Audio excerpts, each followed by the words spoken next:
after this minivan. Sorry, school bus. Well, sorry, I'm not sorry. Alright, so I got cameras on cameras happening today. It's like vlogception. I feel like it's been a while since I've done a vlog with my Variant and my GoPro mounted to my helmet. Lately, any of the moto vlogs that I've done, I haven't been wearing my Variant. I've been wearing like my Shoei or variations of other helmets. And, hooking up a camera where that camera is right now, and then just filming myself from a third-person perspective. So it's nice to go back to having a first-person perspective. I mean, it's always a nice change of pace, mix it up a little bit.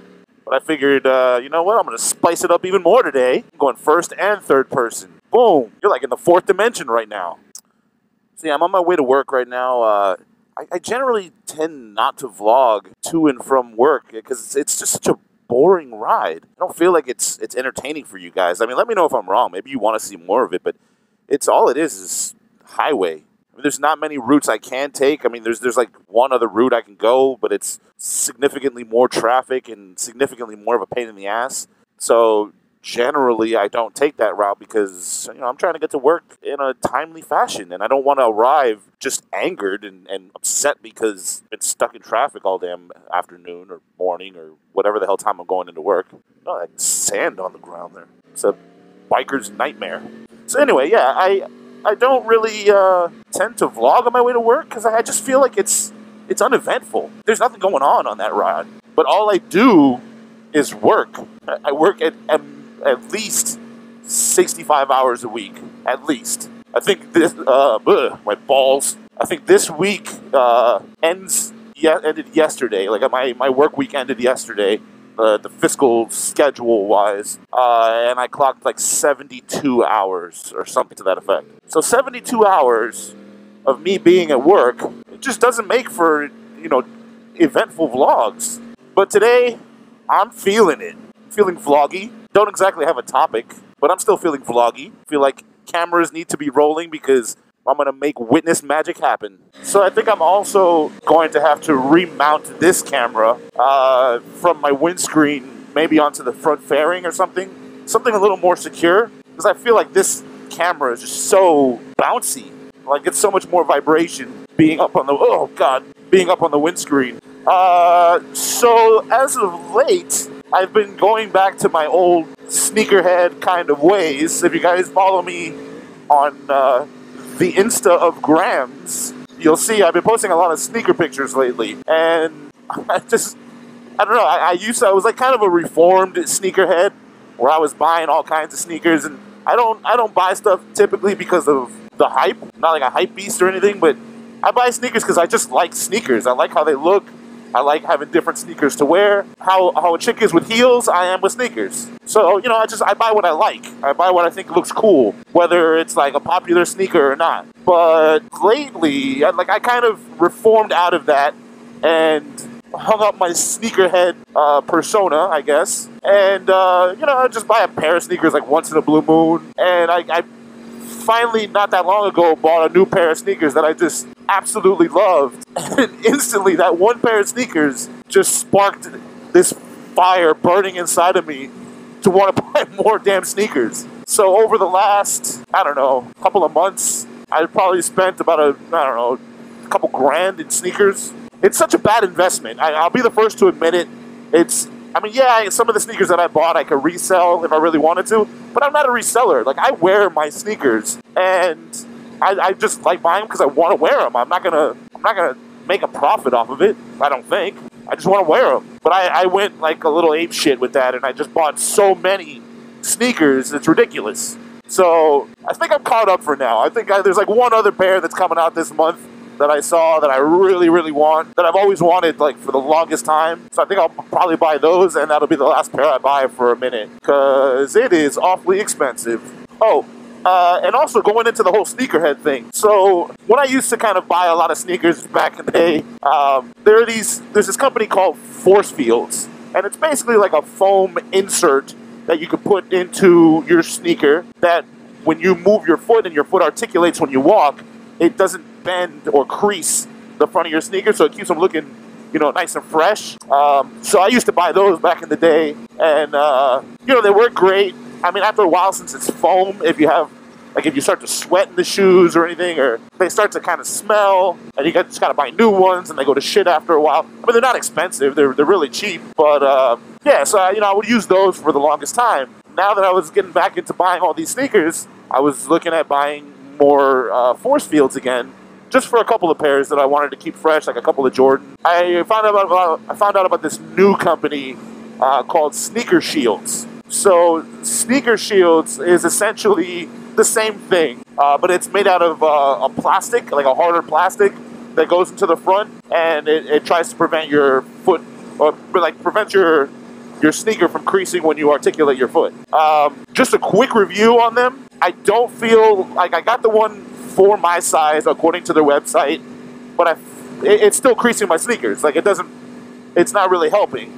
So I'll probably end up going back to force fields. But I bought three pairs of these Sneaker Shields, which with shipping and tax and all that shit was like $45. They're kind of pricey. And immediately after I placed the order, I got an email from Sneaker Shields telling me about a promotion to get, if you really like these Sneaker Shields, here's a code for 50% off. Why in the hell would you send me that code right after I bought it? Like, why wouldn't you just give it to me for 50% off right from the get-go? And so I started looking at the website because I was going to cancel the order and then reorder with that code to get 50% off. And it even says on their website that they won't do it.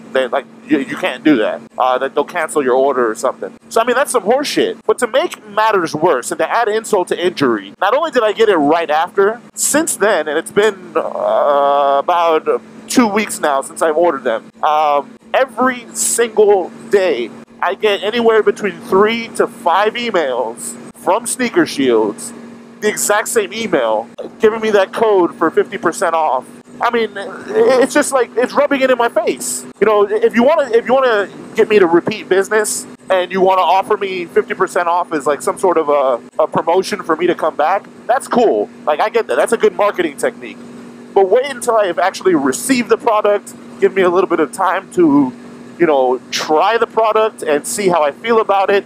And then once you think I've had enough time to make the determination that I like your product, hit me with that 50%, and then I'm going to be like, oh shit, yeah, that's a good product. I got to have some more of them.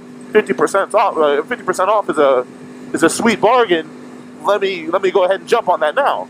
But no, they're just deciding to like rub it in my face, like, oh, you could have got 50% off, bitch. Like, I mean, it's just, it's obnoxious.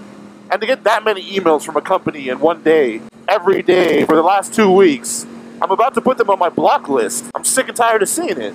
Not to mention, they don't work as well as force fields. Now, in honesty, I feel like I need a different size of those Sneaker Shields, but I ordered exactly to their specifications on their website. So, it's not really my fault. I didn't order the wrong thing.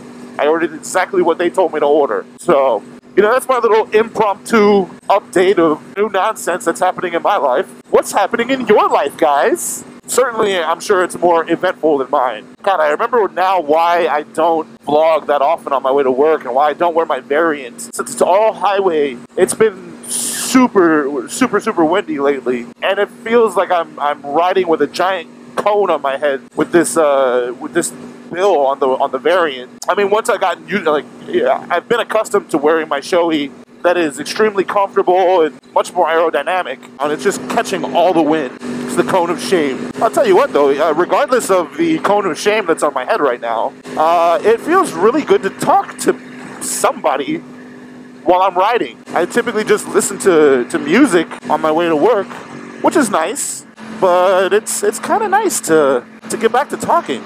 Just talk about whatever nonsense is in my head. And believe you me, there's a lot of nonsense in this head. Why do I taste blood? Am I bleeding in my mouth? I don't feel like I bit myself or anything. Don't know why I'd be bleeding, but... I mean, seriously, do you see how boring this ride is? Oh, my ball bag. God. I have the most comfy seat on this motorcycle.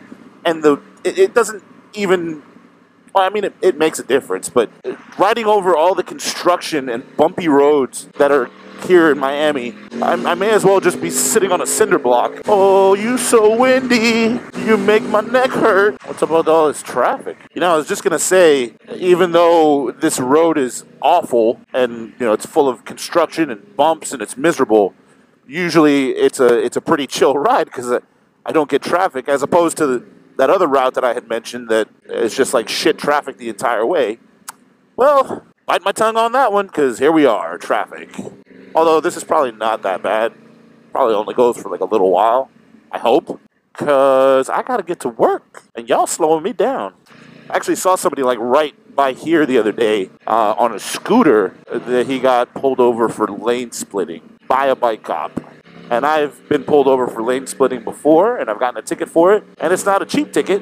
So, yeah, I try not to lane split that much anymore. There's just so many cops in Miami, they're all over your ass. I think that's insulting to get pulled over by a bike cop and get a ticket for, hey, nice job, dickhead. It's insulting to get pulled over by a bike cop and to get a ticket for lane splitting. I see them do that all the damn time. I see them filtering through cars.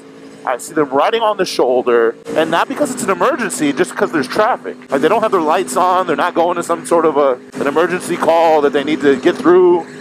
No, they just can't be bothered to wait in traffic like everybody else. So it's okay for them to do it, but the second I do it, it's illegal. Bit of a double standard much? I think so. But you know, what the hell am I going to be able to do about it? It's the cop's word against mine. I take that to court. The judge is still going to believe, the judge is still going to believe the cop and not me. So, you know, you're damned if you do, you're damned if you don't.